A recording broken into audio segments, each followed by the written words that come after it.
Dear student, welcome to your channel physics the knowledge of nature.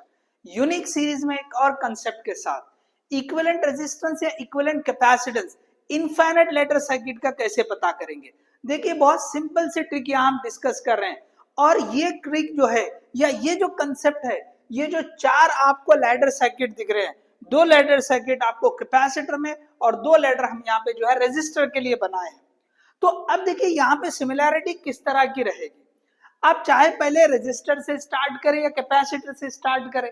अगर हम chapter जो हमारे होते हैं उसके हिसाब से अगर देखेंगे तो इलेक्ट्रोस्टैटिक 12th में आता है पहले, तो उसमें कैपेसिटर हम पहले पढ़ते हैं, फिर उसके बाद थर्ड चैप्टर आता है करंट इलेक्ट्रिसिटी। तो इसके हिसाब से अगर हम यहाँ समझ ले कि भाई ये कैपेसिटर वाला जो सर्किट है, ओके, सो ये हमने इनफाइनाइट लैडर कैपेसिटर के लिए बना दिए।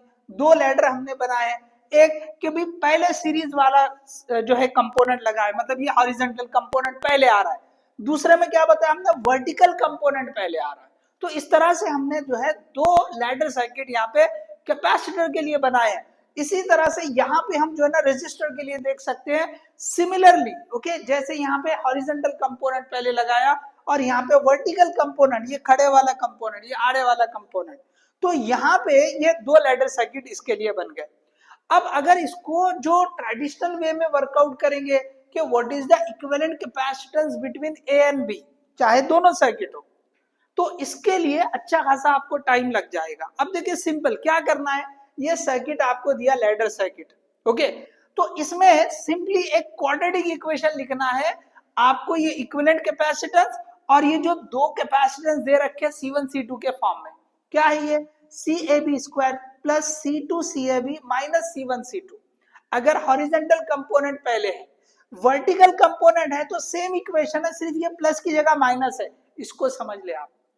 अगर हॉरिजॉन्टल कंपोनेंट पहले है तो यहाँ पे प्लस आ रहा है, और अगर वर्टिकल कंपोनेंट पहले है तो यहाँ पे पहले माइनस आ रहा है। और अच्छे से ये समझ ले कि किसको C1 C2 लिखा है, ये वाले कंपोनेंट हॉरिजॉन्टल कंपोनेंट को C1, वर्टिकल कंपोनेंट को C2। यहाँ पर भी horizontal component C1, vertical component C2। कौन पहले उससे नंबर नहीं दिया है, ओके। तो अगर यहाँ पे C2 और यहाँ C1 लिखेंगे तो ये इक्वेशन बिगड़ जाएगी, अलग आ जाएगी, याद रखो, ओके। तो यहाँ पे हम जो है ना, जो हॉरिजॉन्टल कंपोनेंट है उसको C1 बोले हैं और वर्टिकल कंपोनेंट C2। क्वेश्चन में अगर उल्टा दे तो आप उसके हिसाब से एडजस्ट करें, ठीक है। तो यहाँ पे हमने ये दोनों इक्वेशन एकदम सेम है, खाली प्लस माइनस का फर्क है। हॉरिजॉन्टल कंपोनेंट पहले आया तो यहाँ प्लस आ रहा है, और वर्टिकल कंपोनेंट पहले आया तो यहाँ माइनस आ रहा है। तो CAB square plus C2 into CAB minus C1 C2 is equal to 0। यहाँ पे क्या है, CAB square minus C2 into CAB minus C1 C2 is equal to 0।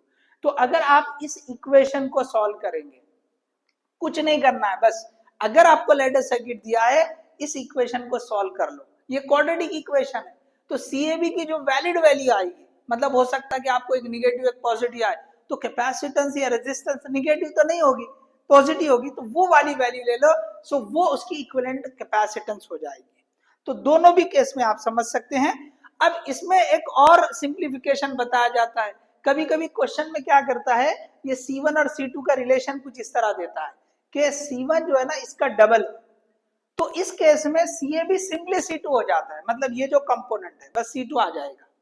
अगर C1 C2 का डबल है, ओके, ये 2 फैरेड है, ये 1 फैरेड है, तो इसमें सिंपली आंसर क्या आ जाएगा, CAB is equal to 1 farad.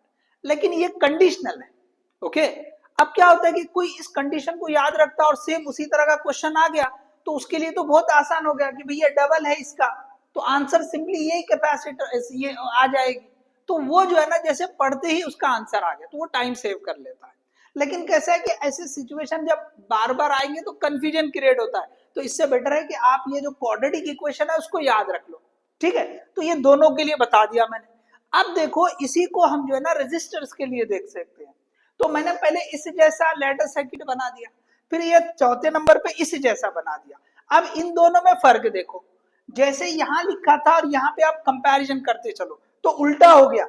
यहाँ पे अगर हॉरिजॉन्टल कंपोनेंट पहले तो ये दोनों जगह माइनस आ रहा, यहाँ पे ये जैसे पहले वर्टिकल कंपोनेंट था, तो दो फर्क है, एक तो ये उल्टा हो जा रहा है, ओके, और दूसरा ये जो यहाँ पे CAB के साथ C2 था, ये भी चेंज हो गया, यहाँ R1 आ रहा, पहला कंपोनेंट आ रहा है, तो ये फर्क समझ लो। ओके, तो यहाँ पे हॉरिजॉन्टल कंपोनेंट पहले तो दोनों निगेटिव टर्म, पहले वर्टिकल कंपोनेंट तो फिर ये एक ही निगेटिव टर्म आएगा, और यहाँ पे जो चेंज है ये वहां पे C2 आ रहा था, यहाँ R1 आ रहा है, यहाँ C2 आ रहा था, देखो यहाँ R1 आ रहा है।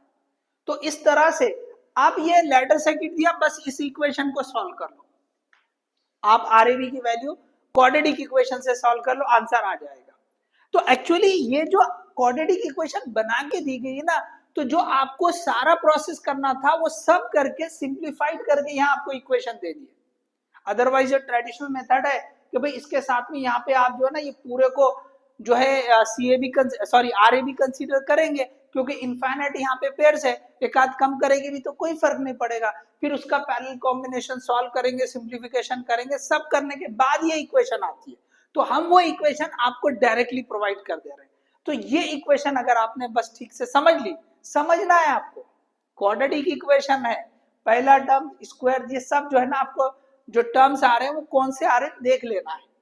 इसमें C2 आता है, उसमें R1 आता है, ये समझ के चलो। तो अगर जिसने ये इक्वेशंस को समझ गए तो उसके लिए लैडर सर्किट अब 1 मिनट में सॉल्व हो जाएगा। क्या करना है, ये R1 R2 के वैल्यू रख दो, सॉल्व कर लो। अगर यहाँ पर भी ऐसी सिचुएशन दिया जैसे यहाँ लिखा था, यहाँ उल्टा होता है, R2 is equal to 2R1, अगर ये सिचुएशन है, ये अगर इसका डबल है तो कैपेसिटेंस का उल्टा रहेगा रेजिस्टेंस में, ये याद रखो। तो ये अगर इसका डबल है तो आपको RAB सिंपली R2 मिलेगा। तो ये इस तरह से आप कर सकते हैं। तो होप कि भाई आप जो है ना ये जो लैडर सर्किट, मैंने चारों भी सर्किट्स आपके सामने रख दिए, 2 कैपेसिटर के, 2 रेजिस्टर के। ओके, तो जेई के लिए तो बहुत ज्यादा इंपॉर्टेंट है कि ये जो है क्वेश्चन उसको जो है पूछने के लिए, क्योंकि नंबर ऑफ पेपर्स बहुत होते हैं, so you are having okay very high chances to ask in examination, बहुत ज्यादा।